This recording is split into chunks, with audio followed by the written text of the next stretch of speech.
Hare Ram, Ram Ram, Hare Hare. Hare Krishna, dear devotees. Thank you very much for your kind association. Please accept my humble obeisances at your lotus feet.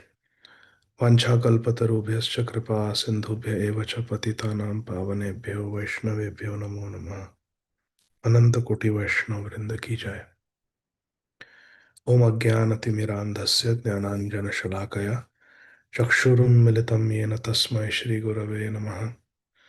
नमः ओं विष्णुपादाय कृष्णप्रेष्ठाय भूतले श्रीमते भक्तिवेदान्तस्वामिनिति नामिने। नमस्ते सारस्वती देवे गौरवाणी प्रचारिणे निर्विशेषशून्यवादी पाश्चात्यदेशतारिणे। जय श्री कृष्ण चैतन्य प्रभु नित्यानंद श्री अद्वैत गदाधर श्रीवासादि गौर भक्तवृंद। हरे कृष्ण कृष्ण कृष्ण हरे हरे, हरे राम राम राम हरे हरे। हरे कृष्ण कृष्ण कृष्ण हरे हरे, हरे Ram Ram Ram Hare Hare. Hare Krishna. Dear devotees, we are continuing our study of Srimad Bhagavad Gita, chapter 7, entitled Knowledge of the Absolute.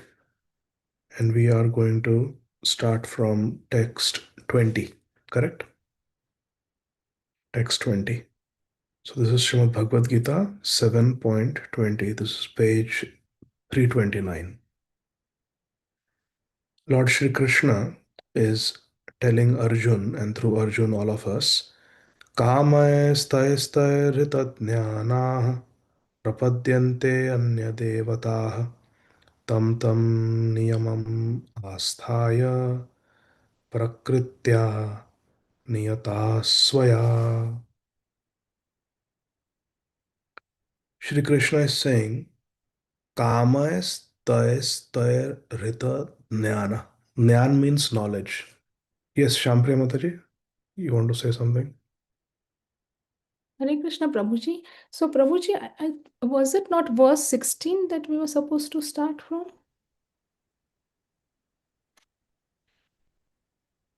Sorry, I may be mistaken. I remember covering Bahunam Janmanamante, and my bookmark also was here. So, is it 20 or 16? Other devotees, I think it is 16, but if I may be mistaken. Who knows? Abhina? It's 20, Prabhuji. 20? Okay. Yeah, it's 20, Prabhuji. Okay, we'll continue from 20. So here Krishna is saying, Nyan means our knowledge. Rita means stolen away. And Kama means by material desires. Shri Krishna is saying our good intelligence gets stolen away because of our material desires. And those persons whose intelligence has been stolen away by material desires, they prapadyante anya devataha. Anya means others. Devata means the demigods. And prapadyante means to surrender. People surrender to other demigods or devatas because their intelligence has been stolen away by their material desires. That is what Lord Krishna is saying.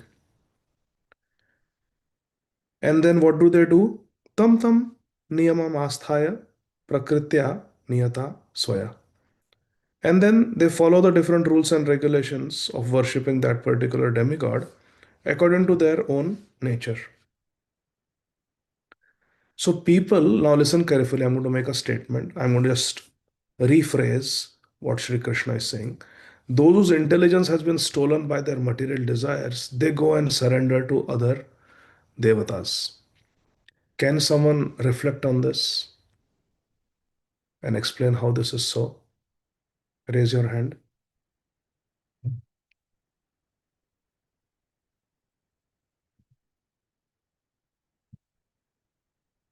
Yes, Vanit Prabhu.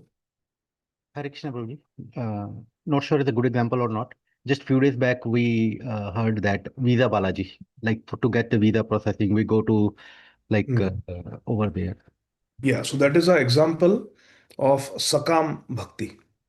Sakam Bhakti means it is bhakti, it is worship of Krishna, but it is with material desires. Yeah. But they are at least surrendering to Krishna. So it is those people who surrender to Krishna. So they are Sukrit Jana. Krishna calls them Udar, magnanimous souls. They are good people. Sukriti. Chaturvida bhajante mam jana sukritun arjuna. Krishna calls them Sukrit people. But here, Shri Krishna is saying not to Balaji. Balaji is a form of Krishna.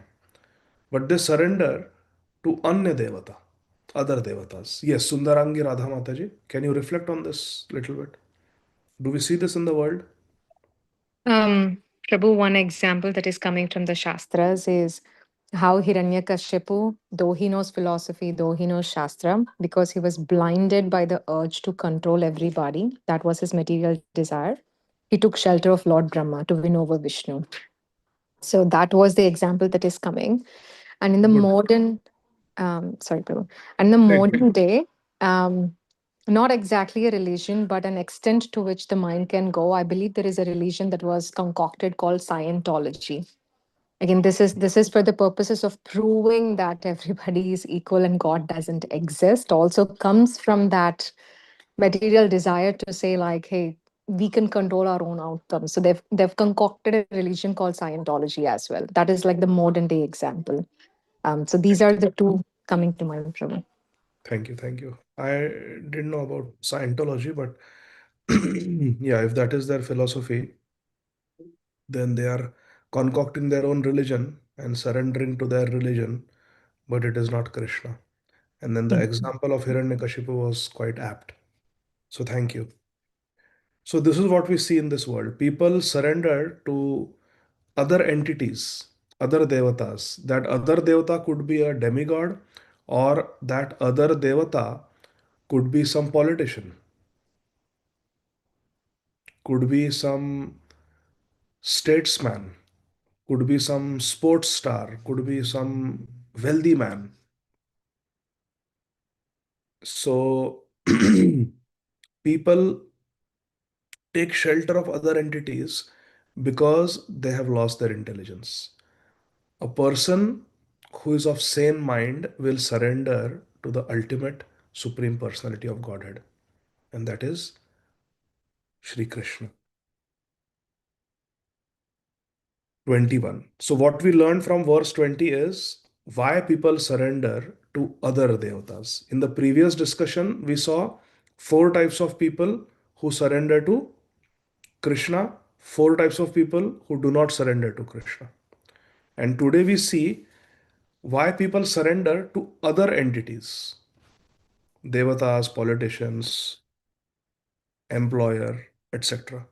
Because they have lost their intelligence, and their intelligence has been lost because of, raise your hand. Yes, Anuradhari Ramataji. Rita Jnana is because of what? Where did Mataji go? I don't see Mataji. Yes, Haridas. What is the reason their intelligence is lost? Prabhuji, it's because of material desires. Yeah. What is the word Krishna uses for material desires in the verse 20? Oh, you're muted, sorry. Prabhuji, it is Hritagnyana? No, not Hritagnyana. Wait. Rita Jnana means It'll be knowledge is Kame. Kame. kamas. Hmm. Very good. Kam. Kam means material desires. Kamas means by material desires. Very good. 21. यो यो यां यां तनुं भक्तः श्रद्धयार्चितुमिच्छति तस्य तस्याचलां श्रद्धां तामेव विदधाम्यहम्. Shri Krishna says, I am in everyone's heart as the super soul. As soon as one desires to worship some demigod, I make his faith steady. so that he can devote himself to that particular deity. Shri Krishna is not jealous. Shri Krishna is not envious. Shri Krishna does not interfere with our free will. Shri Krishna does not force us to love him or to worship him. He says, when someone wants to surrender to somebody else, I give them the faith. ठीक है. Can you give an example from Srimad Bhagavatam where Shri Krishna says, it's okay. You have devotion for another entity, another devata. So you go. I don't want your gifts. Shri Krishna says this to Maharaj Satrajit, the father of Satyabhama. When Satrajit realizes his folly, that he unnecessarily spread rumors about Krishna's involvement in the death of his younger brother Prasena, Satrajit was quite repentful and he was also scared of the political repercussions of his mistake. So he offered Krishna the Syamantak Mani and he also offered his daughter Satyabhama to Shri Krishna in marriage. Shri Krishna says, Satyabhama is my devotee, so I will accept her. But I will not accept your gift of Syamantak Mani because you are a devotee of Surya Dev. You are not my devotee. So Krishna declined. Patram Pushpam Phalam Toyam Yome Bhaktya Parash. Krishna will accept our offerings only when they are offered in devotion, only when a devotee offers. Therefore, we don't eat restaurant food because it is not cooked by devotees, it is not offered by devotees to Krishna. So Krishna will not accept. And that is why we don't accept invitations from people who are demigod worshippers. They may say, no, it is Satyanarayan Puja, it is Narayan Prasad, come and eat. But the question is, did Lord Narayan accept their offering? Because they are not devotees of Shri Krishna. Shri Krishna will say, it's okay, you offer it to your devatas because you are their devotee, you are not my devotee. So Krishna says, as soon as someone wants to worship some other demigod, I give them the faith to do that. 22. Sataya Shraddhaya Yuktas Tasyaradhanam Ihate Labhate Chatatah Kaman Mayaiva Vihitan Hitan. Endowed with such a faith, the person endeavors to worship a particular demigod and obtains his desires. Labhate cha tatah kaman. Whatever was their kamna, their desire, labhate, they obtain. But in actuality, these benefits are bestowed by me alone. Mayaiva vihitan hitan. Actually, I am supplying. But the person thinks that my demigod has given this gift. My demigod has fulfilled my desire. That's what the demigod worshipper thinks, not knowing that actually the demigods are not independent. The demigods have power to give us nothing. They are servants of Krishna. Ekela Ishwara Krishna Arasabhabhritya. Aham Adire Devana. The demigods have power to give us nothing. They are completely dependent on Krishna. And when we worship the demigods, the faith to worship the demigods is also given by Krishna, responding and honoring our inclinations and desires. And then when we worship the demigods have to ask Sri Krishna, do I have permission to give? And when Sri Krishna gives Tathastu, he gives us permission, then the devatas give it to us. And we think, yes, my devata has given me. And then they become more involved in demigod worship. But Krishna does this because Krishna does not like to interfere in our free will. Because bhakti is voluntary. Please note this down. Bhakti is voluntary. Krishna doesn't like forced devotion. Because there is no love when there is force.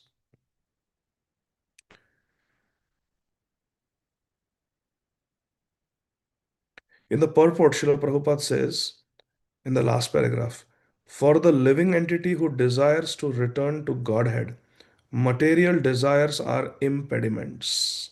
A pure devotee of Lord Krishna is therefore not awarded the material benefits desired by less intelligent beings, who therefore prefer to worship demigods of the material world rather than engage in the devotional service of Supreme Lord Sri Krishna.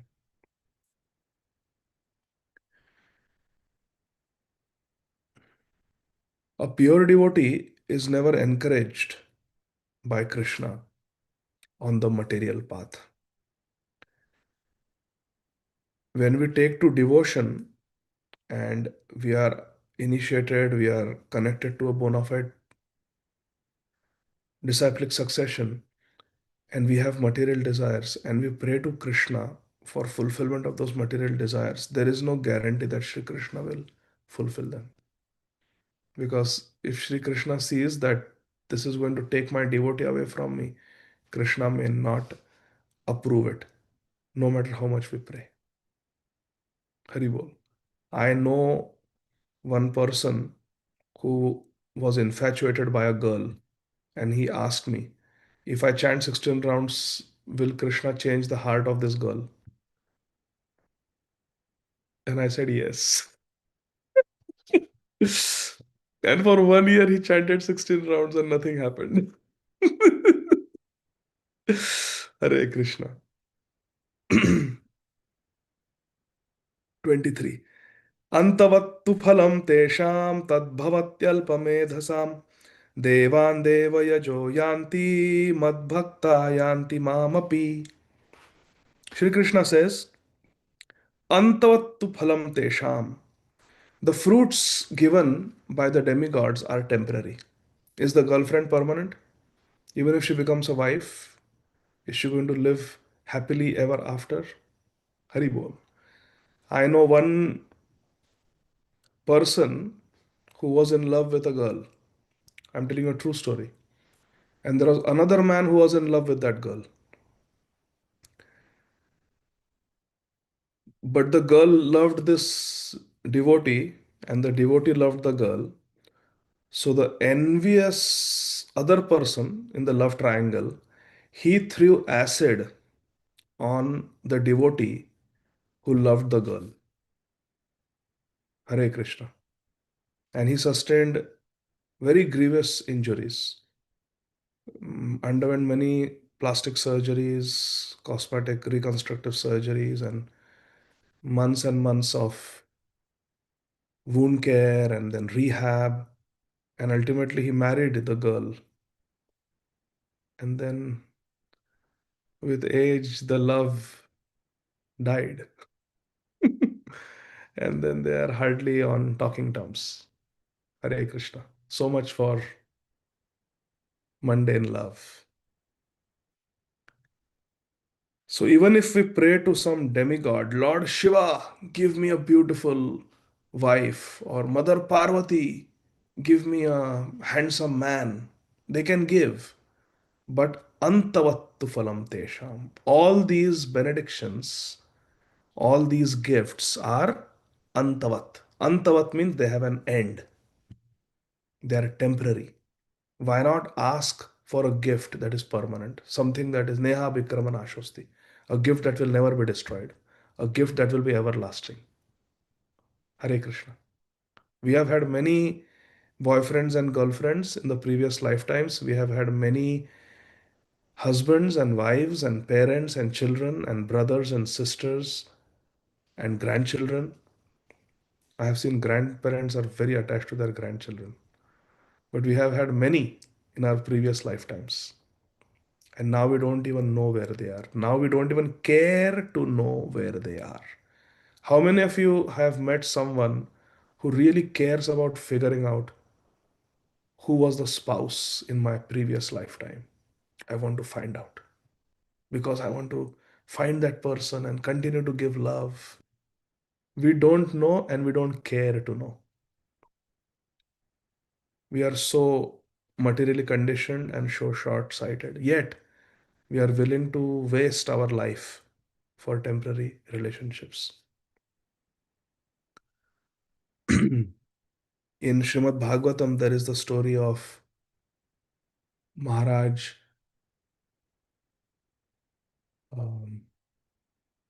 Muchukunda. When Maharaj Muchukunda completed his battle with the demons, he was waging a war against the demons on behalf of the demigods. And when the war was over, because he was fighting in the realm of the demigods, he was in a different time frame, he was in a different time zone. And when he returned to earth, many centuries had passed. Gone were his wife and children and grandchildren and great grandchildren. Even his dynasty was gone. Haribol. So this example is there in Srimad Bhagavatam. And then he said, you know, I just want to go off to sleep now. Those people for whom I fought, they're no more. Even nobody has heard of my dynasty, it's gone. So this is the nature of the material world, my dear friends. So why ask for something temporary? We have had many temporary desires fulfilled and they don't give lasting pleasure. Antavattu phalam tesham in verse 23 means these gifts given by the demigods are temporary. Tad bhavate alpamedhasam. And therefore they are sought after by those who are alpamedhasam. Medha means intelligence. Alpa means less, small. So those who are of small intelligence, those who are unintelligent, they run after these temporary antavat phal. They run after these temporary fruits. Devan Devayajo Yanti. Those who worship the demigods, they will go to the planets where the demigods live. Those planets are also temporary. Abrahma Bhuvana Loka Punaravartino Arjuna. Or Abrahma Bhuvana Loka Abrahma Stambha Paryantam Sarvam Mayamayam Jagat. From Brahmalok down to the lowest planet, everything is Mayakrit. Everything is temporary and therefore illusory. But Sri Krishna says in the fourth part of the text, Mad Bhakta Yanti Mam Api. But those who are my devotees, they come to me. Worshippers of demigods will go to the demigods. My worshippers will come to me. It is simple. You take a flight to London, you go to London. You take a flight to Amsterdam, you go to Amsterdam. It's as simple as that. So therefore, Shri Krishna says that those who are less intelligent, Alpa Medhasam, they worship the Devatas. Please reflect, raise your hand and answer. Share your thoughts. Why are the worshippers of demigods Alpamedhasam? Alpamedhasam means less intelligent. Why? Yes, Anuradha Lila Mataji. Why are worshippers of demigods not very intelligent? Because they don't understand that Krishna supplies everything, that we should go to him. Yeah. Instead of eating like this, they are trying to eat like this. That is one reason. Very good. Then Aishwarya, why are they less intelligent, the demigod worshippers? Hare Krishna Prabhuji. Hare Krishna. They're less intelligent because they're not worshipping the root. They're not worshipping the the cause of all causes. They're worshipping Krishna's servants, and ultimately the demigods, they are bound by the influence of time. Whereas Krishna, he is the one who has created them. He is the one who has created this whole material manifestation. So he is above the demigods. Okay, very nice. But I'm going to argue a bit with you, but let's hear what Chaitanya Chandra Prabhu has to say. Hare Krishna Prabhupada. So demigod worship is not intelligent because when we worship demigods, they may give us what we want, but it may not be for our own benefit. But Krishna doesn't give us what we want. Krishna gives us what we need in order to come close to him. Excellent. Excellent point. Yes. Hemangi Mataji? Well, I was about to say the same thing. Like earlier in the some verse, it is mentioned that the material desires are temporary and gives us misery, and ultimately, whatever we earn throughout our life, it is going to be taken away at death. So it does not matter. Like if you have beautiful wife, you have lot of money, is going to be taken away at death, and we don't know in our next birth will we get chance to again talk about Krishna or chant his name again. So we are losing this chance, and we don't know in future or in future birth will we get this chance again. So we are just wasting our time that we have here. Very, very, very, very, very excellent answer. Very good answer, Hemangi Mataji. Excellent point. Your point you made, we don't know whether in the next life we will get the same chance or not. Very good point. Very powerful point. We don't know. We may get an animal birth. We may get birth in hell. Who knows? But this time we have a human life. We have a guru. We have Hare Krishna Mahamantra. We have Bhagavad Gita. We have devotee association. We have deities at home. What great good fortune. Why should we miss this opportunity? Excellent point. If we miss this opportunity, means we are really Alpamedhasam. And the point you mentioned about why they are Alpamedhasam, why the worshippers of demigods are less intelligent, that whatever they get, like a good wife or money, it's all temporary. But the soul is not temporary, the soul is eternal. Na hanyate hanyamane sharire. So, what about the soul? The soul needs something more substantial than what the demigods can offer. I am reminded of the story of two brothers. I'm not able to remember their name. Sunda and Upasunda. This story is told. Who knows where this story comes from? Anybody knows? It's a very good story. This story comes from Srila Vyasadev's Mahabharata. And this story is narrated by Bhagwan Vyasadev. When the Pandavas get Indraprastha, they make it into a beautiful kingdom with the help of Sri Krishna. And Bhagwan Vyasadev comes there to meet them. They worship Bhagwan Vyasadev, who is their grandfather. And they give him a respectable seat. And after worshipping Srila Vyasadev, they ask for instructions. And Bhagwan Vyasadev says, actually, Shripad Narad Muni, the guru of Srila Vyasadev, comes. Their grandfather's guru comes. Shripad Narad Muni comes. They worship Shripad Narad Muni. And then Yudhishthira Maharaj says, oh, Shripad Narad Muni, you have come, you don't come without any purpose. There was some purpose. You have come to Indraprasth. Please tell us. And Shripad Narad Muni tells Yudhishthira Maharaj that call your four brothers. So Bhim, Arjun, Nakul, Sahadev come. Then Shripad Narad Muni says, call Draupadi also. Draupadi also comes. Then Shripad Narad Muni says, all of you sit down. I want to tell you a story. And he tells the story of Sunda and Upasunda.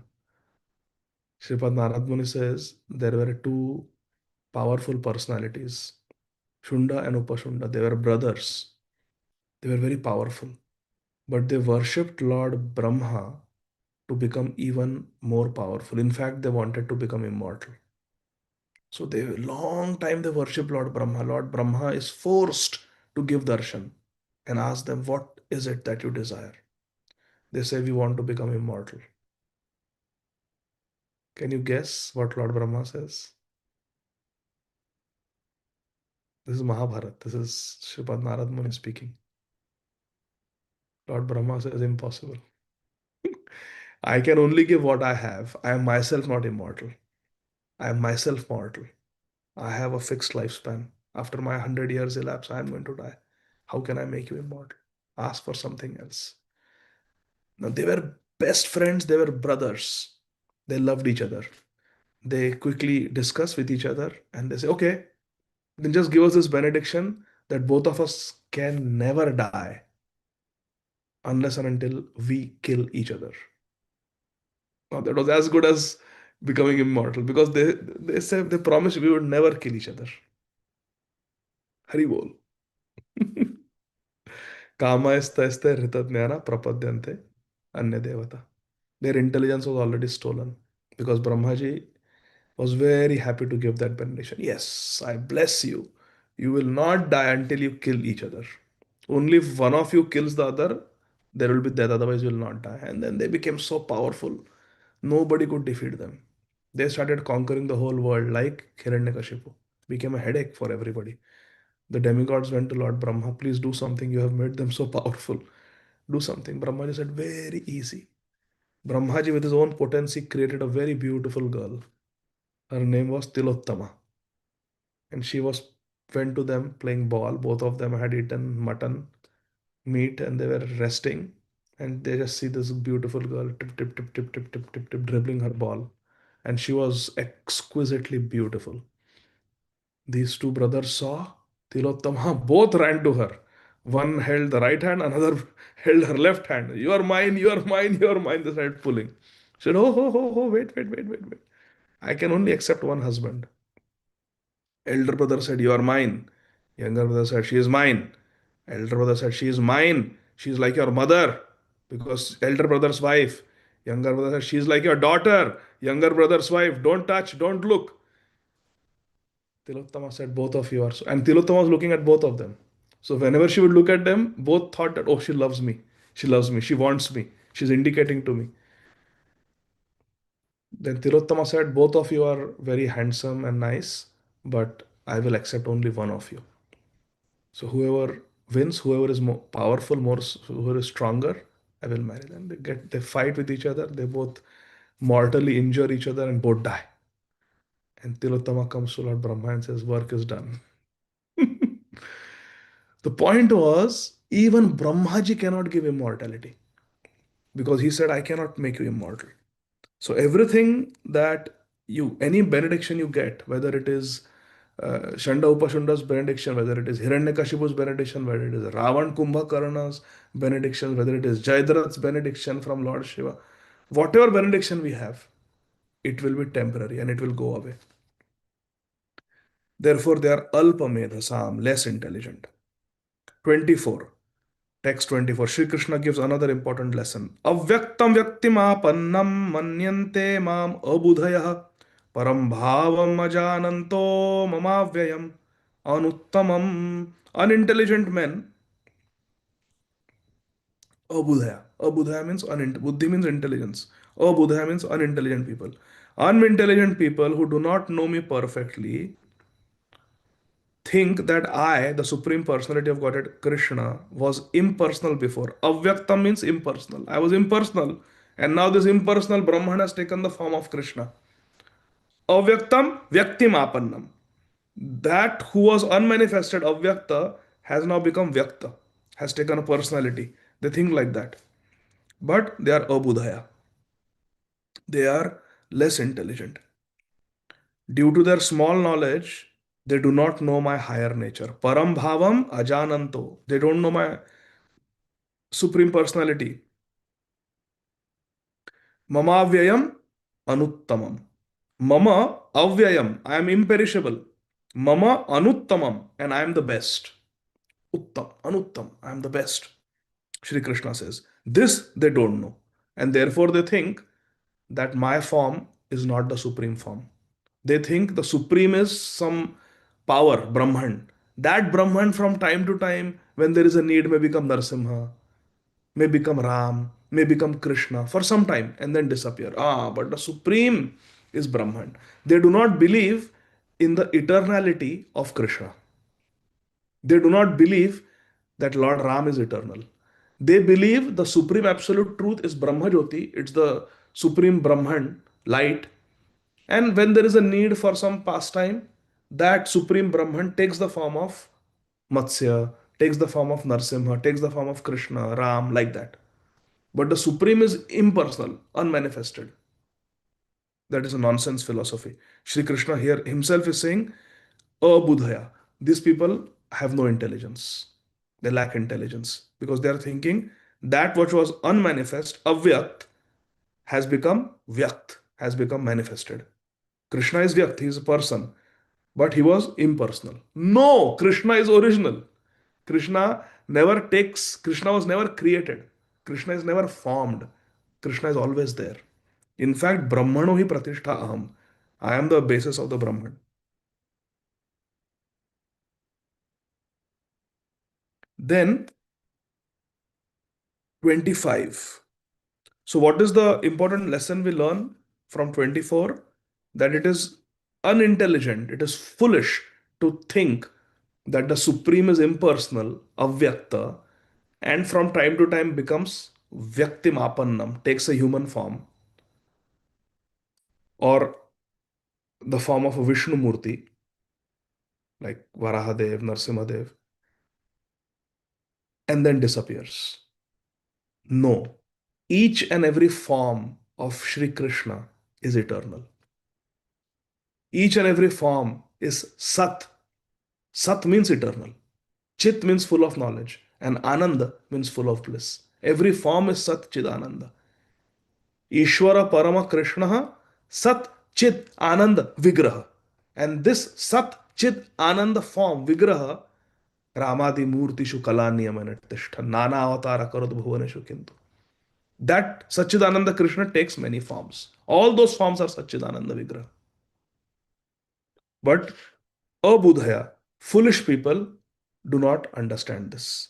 And they think, manyante means they think what? Avyaktam vyaktim apannam. Apannam means has obtained.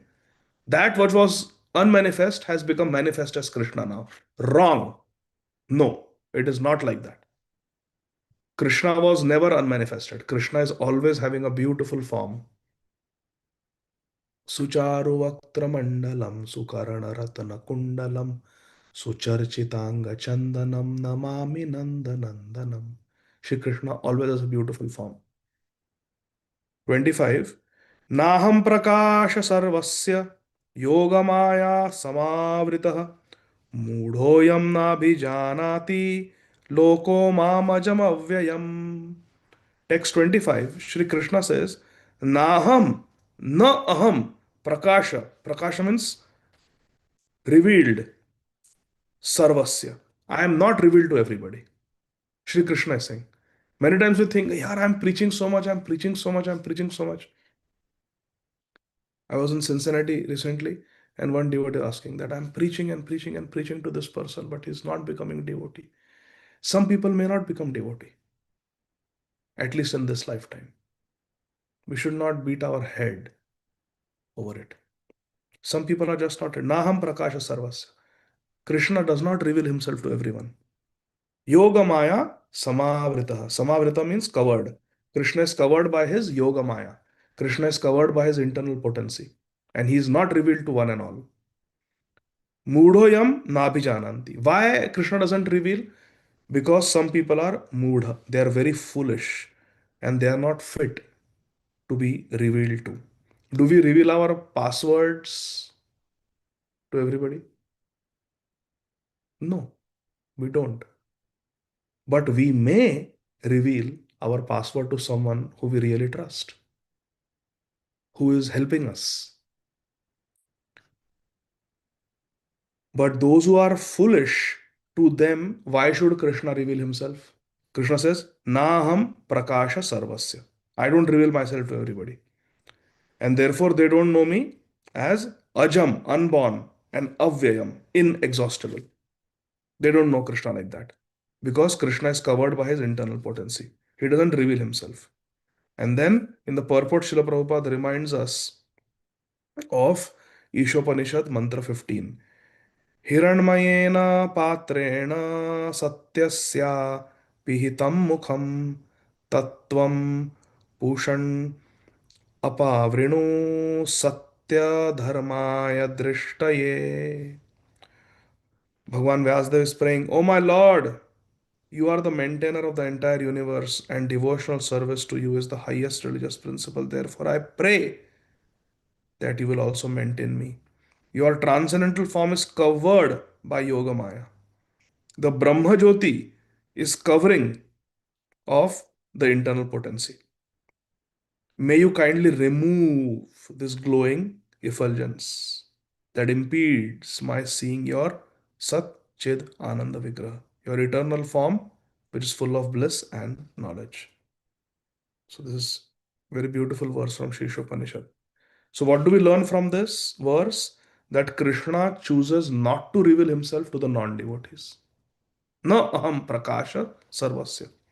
Those who are mudhas, they na abhijanati. They will not understand me. And who can understand? Same word Krishna uses. Bhaktyamam abhijanati. And here he says, Mudoyam na abhijanati. The fools cannot understand. The less intelligent people cannot understand. Those are atheists, those are devotees of other gods. Krishna will not reveal. Why should Krishna reveal? Just like we don't reveal our secrets, our heart, our details. We don't reveal our address. We don't reveal our phone number to people we don't trust. Why should Krishna reveal himself to someone who is not a devotee? Someone who doesn't care about Krishna. It's common sense. Krishna is a person. He will not reveal. But if someone is selfless devotee, someone loves Krishna, someone just wants to please Krishna, someone just wants to see Krishna smile, then Krishna will say, he is my devotee and I will reveal. Bhaktyamam abhijana. But mudoyam na abhijanati. Opposites are given. Atheists, fools, they will not see Krishna. And devotees, to them Krishna will be revealed. That is what we learn from 25th verse. 26. Vedaham samatitani vartamanani charjuna bhavishyani cha bhutani mam tu vedana kaschana. Very beautiful verse. Shri Krishna is telling Arjun, hey Arjun, I know everything. Veda means to know. Aham means I. Samatitani means everything. Vedaham samatitani vartamanani cha Arjuna. Hey Arjun, I know what is happening in the present. Bhavishyani, I know what is going to happen in the future. Cha bhutani, and also I know what has happened in the past. Samatitani, bhutani. Bhutani means to all the living entities. But mam tu vedana kaschana. But me, no one knows. Krishna knows everything. Krishna knows everyone. Krishna knows past, present, and future. But mam tu vedana kaschana. But me, no one knows, Krishna says. How does it feel? Krishna knows everything. Krishna knows our browsing history. Krishna knows everything, whatever we have done, not only in this life, even in the past lives. But we don't know Krishna. Nobody knows Krishna. Mam tu vedana kaschana. Because Sri Krishna is Supreme Personality of Godhead. He is unlimited, whereas our understanding is limited. Therefore, nobody can know Krishna completely. So this verse gives us a lot of security, feeling of security that my Krishna knows everything. Even if the whole world misunderstands me, even if there has been a great misunderstanding about what I wanted to do, what I wanted to say, what my intentions were, they just don't get it. But we should take solace in the fact that Sri Krishna knows. Shri Krishna. Krishna is saying, Vedaham samatitani. I know everything. I know everyone. Bhutani means everyone. Krishna knows. So devotees should take great solace in this fact that my Krishna knows. The whole world may misunderstand me, but Krishna understands me. 27. Ichhadvesha samuthena. Beg your pardon. Ichhadvesha samuthena dvandva mohena bharata sarva bhutani sammoham sarge yanti parantapa. O descendant of Bharat, O conqueror of the enemies, parantapa. All living entities are born into delusion. Ichha dvesha samuthena dvandva mohena bharata. Dvandva means dualities. Moha means illusion. And they're caused by what? Ichha and dvesh. Ichha means calm, desire. And dvesh means hatred. Because of hatred that we have for different people, for different things, for different cultures, for different political parties, or whatever it may be. But our dvesh, our envy, our hatred, and our ichha. Ichha and dvesh are two opposites. Ichha means something that we want, and dvesh means something that we do not want. I do not want flu A or flu B, but it may come. Hari bol, Chaitanya Chandra Prabhu. What to do? Our Ichha Dvesh, another place in Bhagavad Gita, it is said Raga Dvesh. Same thing. Rag means something we want, we are attached to, Ichha. And Dvesh means something that we don't want. Some people may not like certain things. Some people may not like Chinese food. Or they may not like, we have our likes and dislikes. We may not like certain fragrances. We may not like certain things in the environment. All these, our likes and dislikes, they bewilder us. They cause illusion because they take our mind away from Krishna. Therefore, sadhu means no dvandva, no dualities. Ichha dvesh or raga dvesh or desires and aversions, they are after all dvandva. They are dualities, correct? I like this, I don't like this. And the path of spirituality means to become dvandvatit, to go transcendental, to become transcendental to these dualities. So we should be careful. Sometimes when we are having discussion with different people, devotees or non-devotees, sometimes these things come. Arey yaar, you got to go to that Airbnb. That place is so superb. The sunset is so pristine. Oh, the mountains are so picturesque. What we are doing is, by glorifying mundane things, we are creating knots in the heart. We are unknowingly creating attachments in the heart.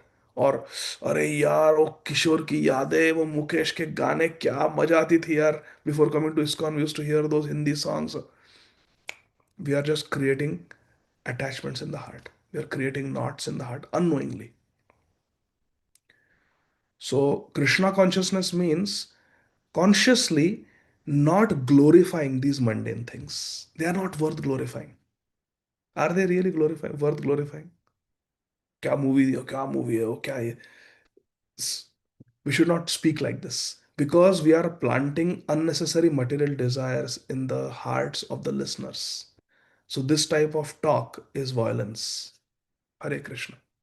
We should refrain from doing. Hare, you saw Grammy Awards, you saw that movie, you saw whatever those awards. We are just planting material desires, and that is not the purpose of speech.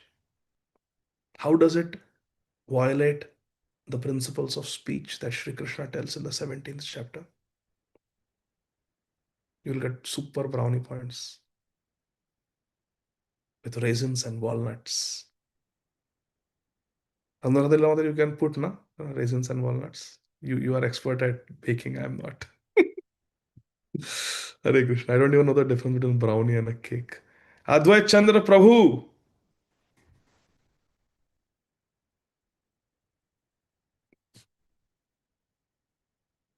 I cannot hear. Naham Prakasha Sarvasya. You have covered yourself with your Yoga Maya. You're not revealing yourself to me. You have to unmute. Something is wrong, beta. Your voice is not coming. Let's Okay. ask. Oh, now it's Thanks. coming. Okay. Alright. I was remembering that it should be beneficial for the hearing. One of the qualities. Hitam. Yes. Satyam Priya Hitam. Yes. Very good. Anudvega karam vakyam satyam priya hitam cha. Swadhyaya abhyasanam cha vangmayam tapochyate. Very good. Hitam. Are those words beneficial or they are not beneficial? That we should see. So we should avoid glorifying mundane things, and we should avoid creating hatred, because hatred also is a type of attachment. Who can reflect on this point? Why is dvesh not good? Why is hatred not good? We can understand attachments are not good, but why are aversions not good in Krishna consciousness? Who can reflect on this? Radha Lila Mataji, and then Sundarangi Radha Mataji. I was thinking that aversions and hatred also steal your mind away from thoughts and remaining and in devotion to Krishna, because then you're constantly running those hatred ideas, thoughts in your mind constantly. So when do we give our thoughts to Krishna? Yes, the path of bhakti is a path of love. And if we are consumed by thoughts of animosity or hatred, then that is not favorable for Krishna consciousness. When that animosity or hatred or aversion is towards these material things. Now, Hanumanji perhaps had animosity, feelings of animosity towards Ravan, or Arjun had feelings of animosity towards Duryodhan, and Karna, who had insulted Lord Krishna when Sri Krishna had gone as the peace messenger, Shanti Dut. But that type of hatred is favorable for bhakti. Sri Narottam Das Thakur writes in Prem Bhakti Chandrika, and yesterday was the Tithi of Sri Narottam Das Thakur. Dvesha Bhakta, uh, Krodha Bhakta Dveshi Jane. That we can have krodh, we can have anger or hatred towards those who hate the Vaishnavas or Lord Vishnu. Krodha Bhakta Dveshi Jane. That is good for our bhakti. But mundane aversions and attachments are not good, because both are distractions. Both are distractions. Very good. Yes, Anuradha Lila Mataji. Krishna, I think I will repeat now myself. You just said that this type of attachment also that keeps us in this material world. And also, I thought that Krishna definitely will not be happy, or it will also hurt him if we are hating somebody. It's like it's another son of his or daughter of his, and it's painful for him if we have bad thoughts towards somebody else. Yes, yes, very true. Even those thoughts of aversion can take our minds away from Krishna. So both are bad. And bhakti means to deal with them in a mature way and slowly, slowly give them up. And our minds should be engaged in thoughts of the spiritual world. That is what we have to cultivate. Smaranam of Radha Krishna, Smaranam of Golok Vrindavan and the different associates, devotees who live in Golok Vrindavan. Those thoughts, those ideas should consume us more and more and more and more. That is how we know that we are progressing in bhakti. But if thoughts of material world are consuming us, that means we should just understand in our heart, I have a lot of improvement to make. I have ways to go still, like that. So Ichha Dvesha Samuthena Dvandva Mohena Bharata. People are bewildered in this world, O Arjun, Sri Krishna is saying, because of desires and hatred. Shishupal had Dvesh, hatred for Krishna. What happened? He was consumed by that. 28. येषां तन्तगतं पापं जनानां पुण्यकर्मणां ते द्वन्द्वमोहनिर्मुक्ता भजन्ते मां दृढव्रताः.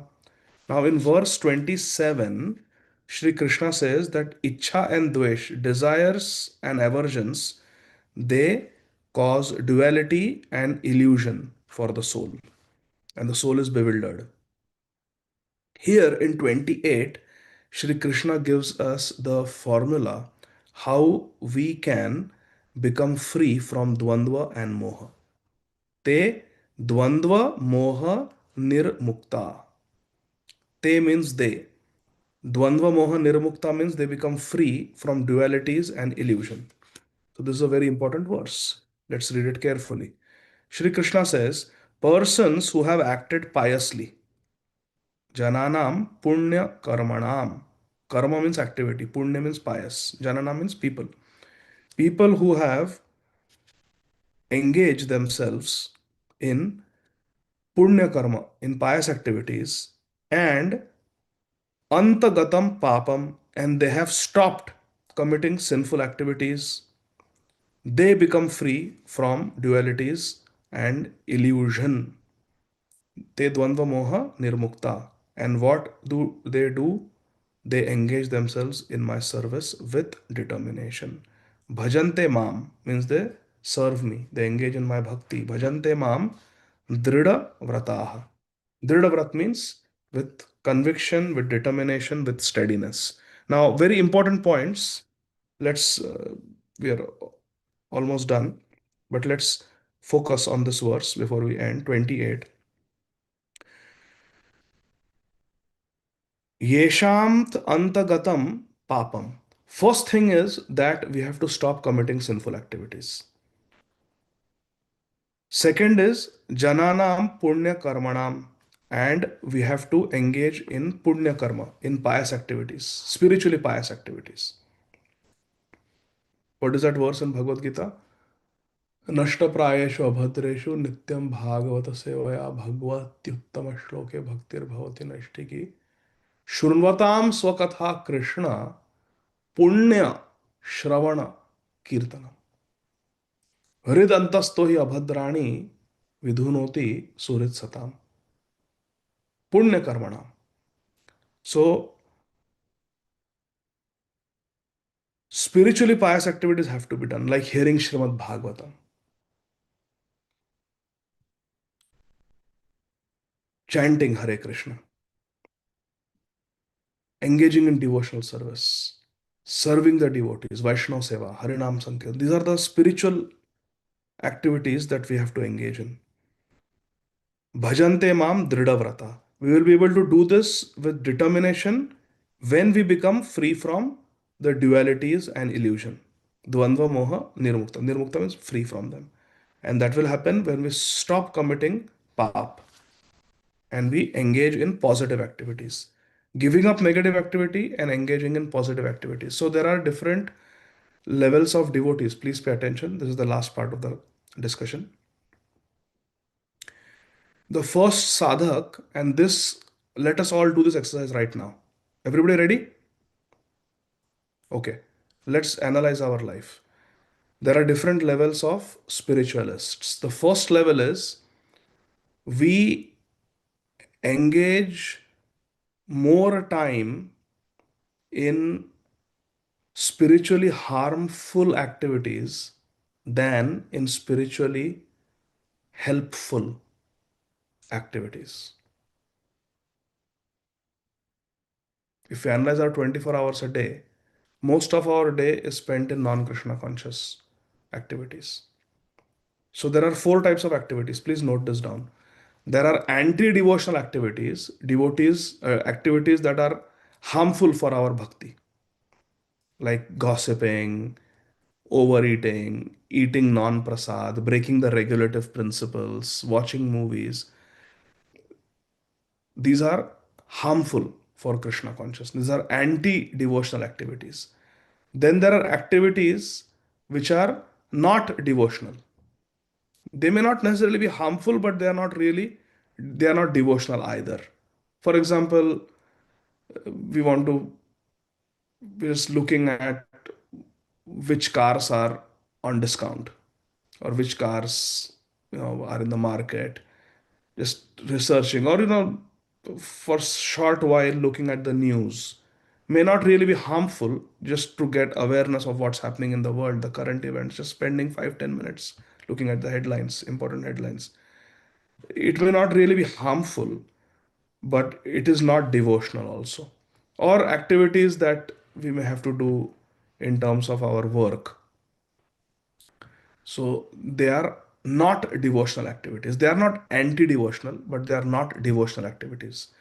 Then there are indirect Krishna conscious activities. For example, we may work, get our salary through our job, study so we can get, graduate and then get a job in this world, become employable.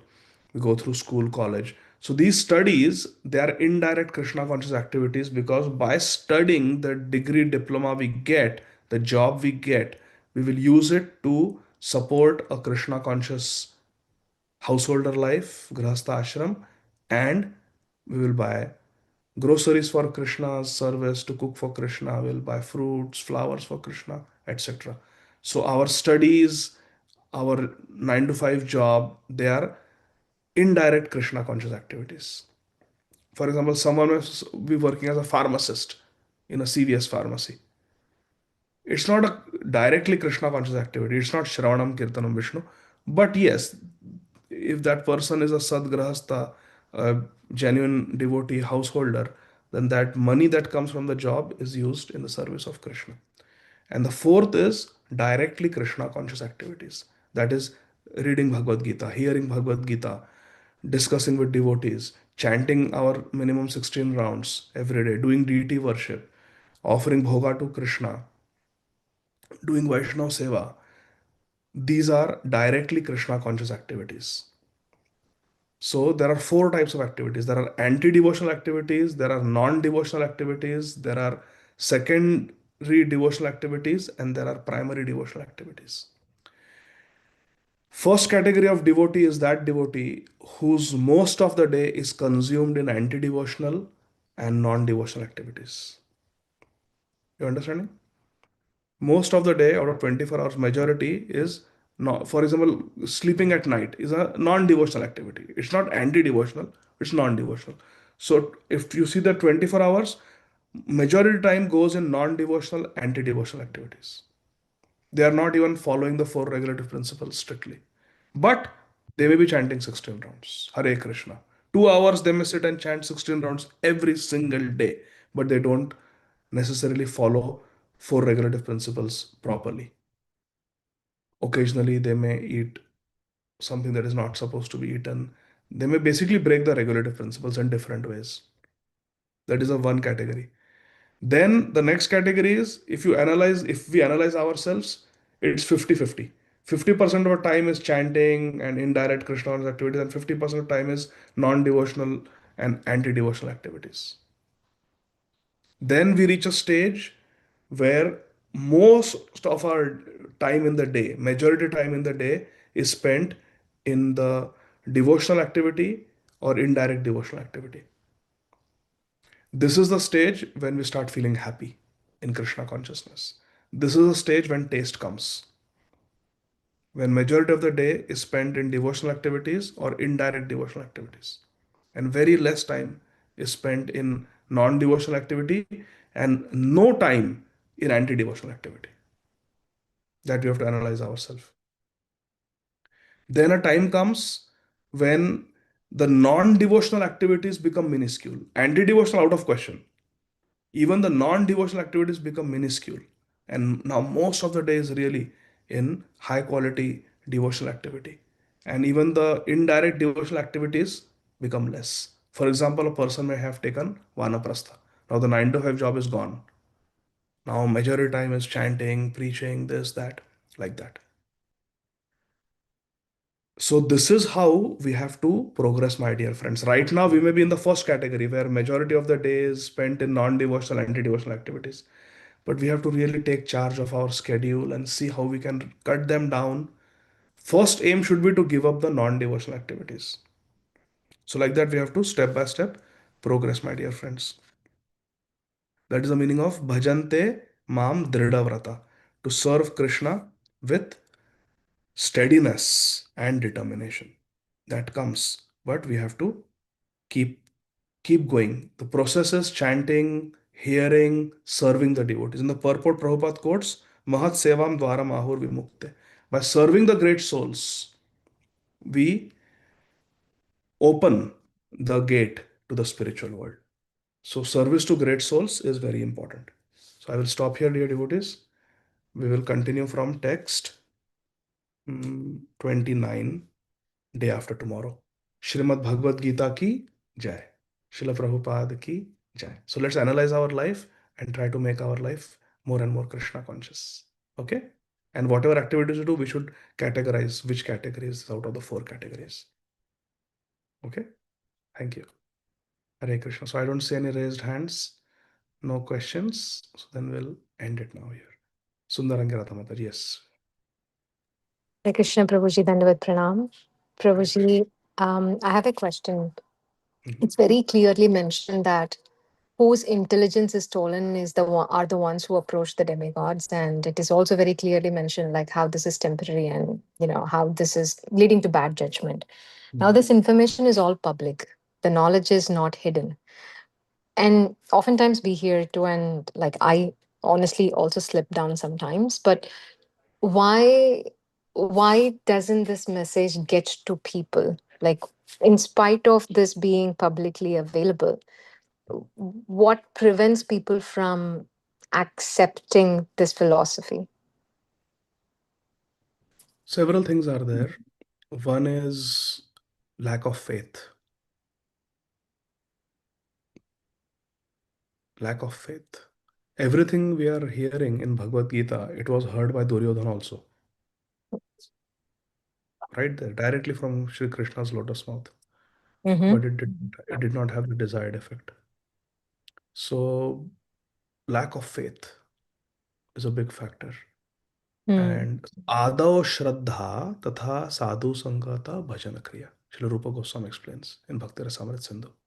So first there should be adequate faith. Then with that faith you go in Sadhu Sangha, in the association of devotees. And then when you hear the instructions of Sadhu, you will start Bhajan Kriya. But if Shraddha is not there and you get exposed to Sadhu Sangha, which is Prabhupada's Bhagavad Gita, it will not have an effect. Because faith has to be there, Shraddha has to be there.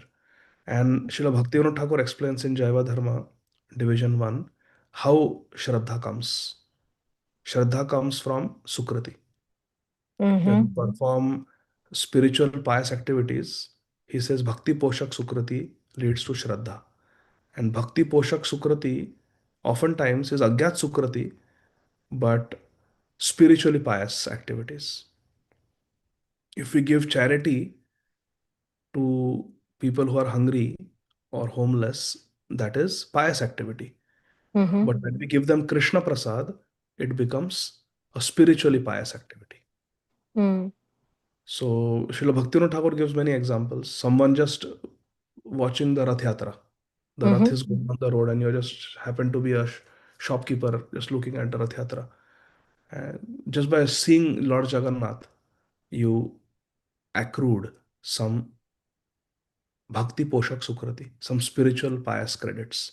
And Srila Bhaktivinoda Thakur says when these Bhakti Poshak Sukriti collects over time and it increases, then when it reaches a critical point, its adequate Sukriti is there. Then when we hear from the sadhus, we will take up to that process. We are likely to take up to that process. Because see, Srila Prabhupada gave the same lecture. So many people came in the 26 Second Avenue, correct? Matchless gift shop. But not all became devotees. Some became devotees. Why? Because they had Shraddha. And they had Shraddha because they had adequate Bhakti Poshak Sukriti. And therefore, why people are not getting this message, even though this message of Bhagavad Gita is public, is because we are not preaching enough. That is a whole family business. And how do we preach? Preaching is not just giving them the book, but preaching means to increase their Bhakti Poshak Sukriti. So when they come, even if they don't get a book, we just say Hare Krishna. Yan Nama Shruti Matrana Puman Bhavati Nirmala. Just by hearing the Hari Nam, they got Bhakti Poshak Sukriti. We gave them a prasad, a cookie that has been offered to Krishna. They take that cookie, they got Bhakti Poshak Sukriti. So they didn't get a book, but they got Bhakti Poshak Sukriti. Now if they come and they hear your Hare Krishna greeting, they get a prasad cookie which they eat, and they also get a book from you. Just by holding that book, just by reading few lines in the book, their Bhakti Poshak Sukriti is increasing. So a devotee, a preacher means one who increases the Bhakti Poshak Sukriti of the audience. Srila Bhakti Siddhanta Saraswati Thakur Prabhupada, when he would read through the articles written by his disciples that were to be published in the Sajjan Toshani magazine, he would judge them by how many times there is the name Krishna, Ram, Radha, Chaitanya, Gaura in that article, Nityananda. That's how he would judge. More Harinam is there in the article, it's an excellent article, publish it, he would say. Mm. Because that is what is going to give the masses their Agyat Bhakti Poshak Sukriti. Unknowingly, spiritually potent activities, pious activities which will lead to bhakti. Bhakti poshak, मतलब भक्ति का पोषण करने वाली सुकृति. That Mm-hmm. pious activity that is going to nourish your bhakti in the future. So this increasing bhakti poshak sukriti is very important. That's why Shripad Vaisheshika Maharaj always emphasizes leave them with a positive impression. Even if they don't take a book, that positive impression, I met the Hare Krishnas, they are nice people. Bas, their bhakti poshak sukriti increased. But don't leave them with a negative impression because then you are doing disservice to them.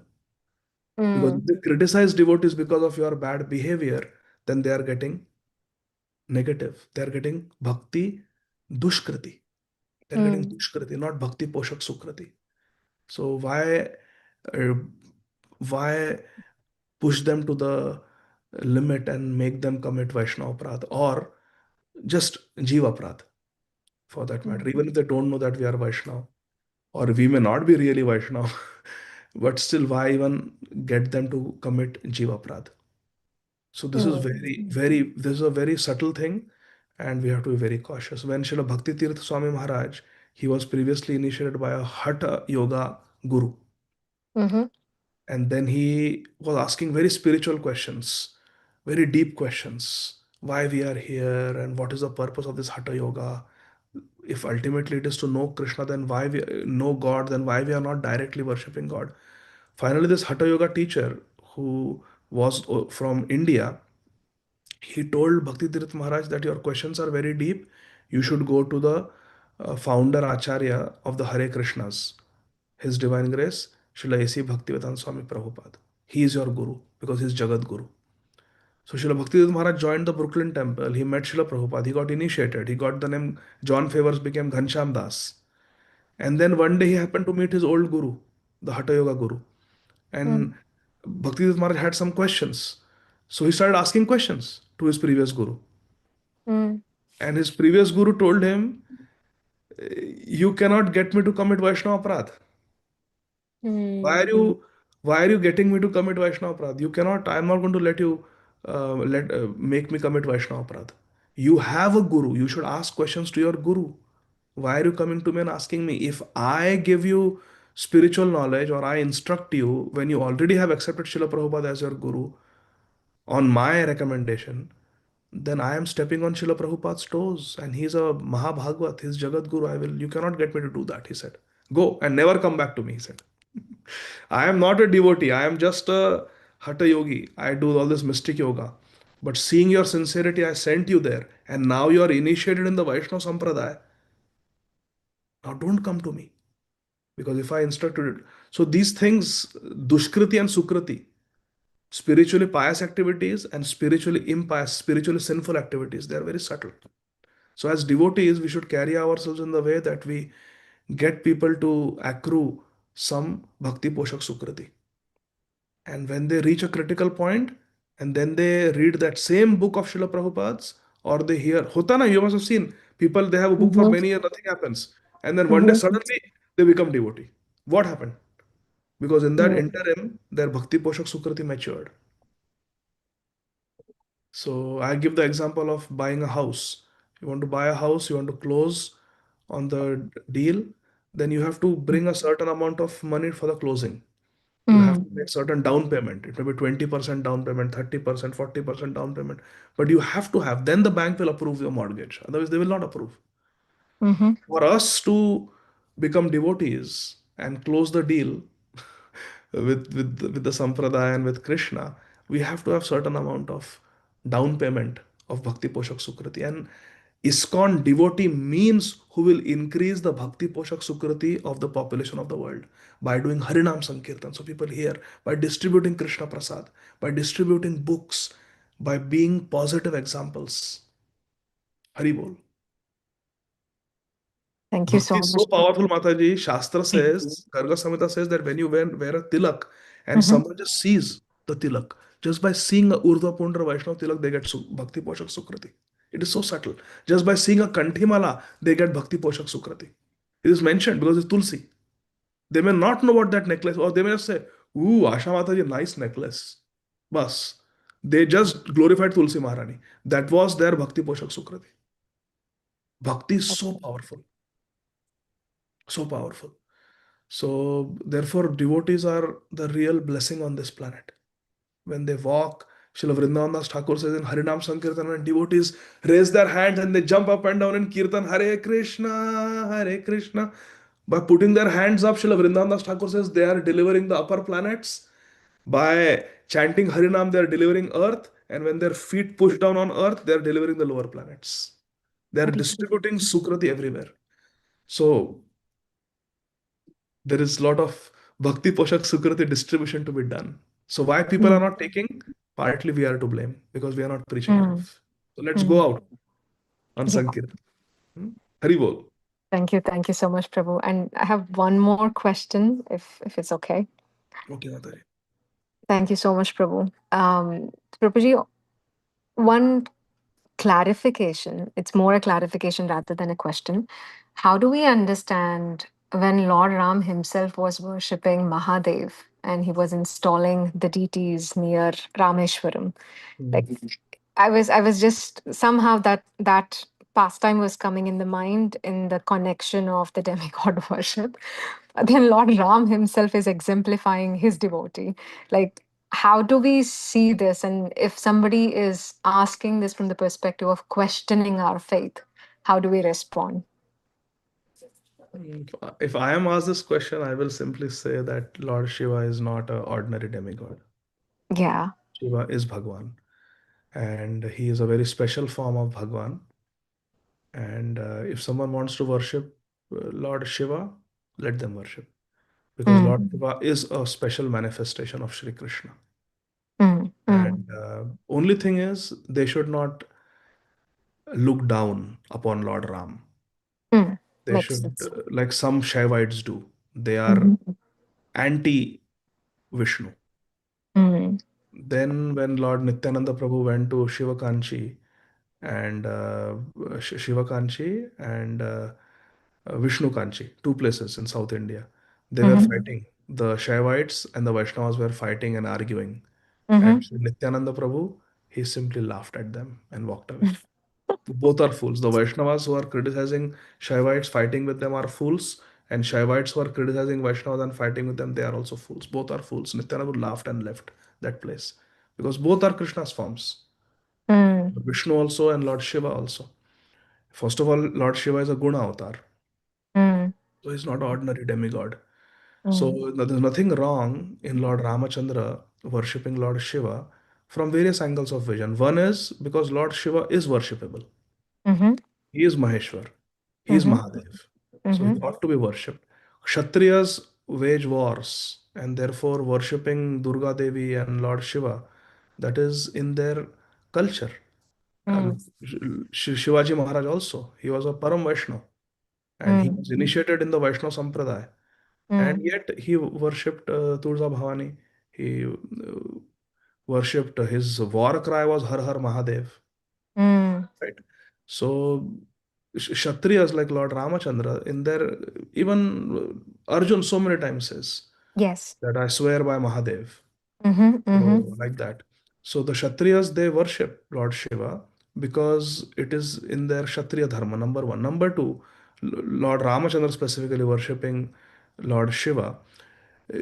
Krishna likes to worship his devotees. Krishna worshipped Sudama when he came to Dwarka. So does it mean that Sudama is Bhagwan? Because Krishna is worshipping, washing his feet, offering him full arati. No. Krishna likes to glorify his devotees. So Lord Ramachandra is glorifying his devotee by worshipping Lord Shiva. How do you explain Rama Rameti Rameti Rame Rame Manorame Sahasranam Dattulam Rama Nama Varana? Varana is Parvati. Shivaji is telling Parvati. I chant Ram Ram Ram Ram Ram Ram Ram Ram Ram Ram. The Shri Vigraha of Lord Ramachandra is Kodandadhari.